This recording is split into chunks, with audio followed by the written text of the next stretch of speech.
Students நாம் அன்றைக்கி BSc radiology and imaging technology கோர்ஸ்க்கும் பிஎஸ்சி ரேடியோதெரபி டெக்னாலஜி கோர்ஸ்க்கும் இருக்க டிஃப்ரென்ஸ் என்னென்னு தான் பார்க்க போகிறோம்.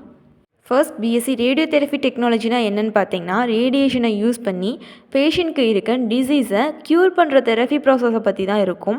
உதாரணத்துக்கு கேன்சர் பேஷண்ட்க்கு ரேடியேஷன் மூலயமா கேன்சர் செல்லை அழிக்கிறத சொல்லலாம்.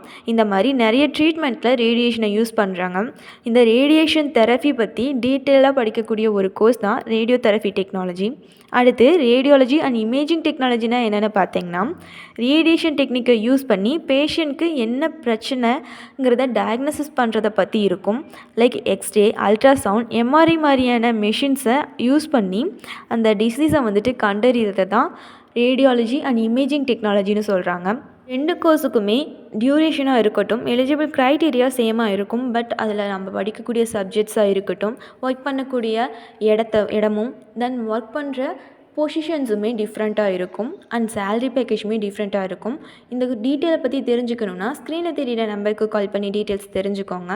இதுவரை சொன்ன இன்ஃபர்மேஷன் யூஸ்ஃபுல்லாக இருந்தால் சேனலை சப்ஸ்கிரைப் பண்ணிக்கோங்க. தேங்க்ஸ் ஃபார் வாட்சிங்.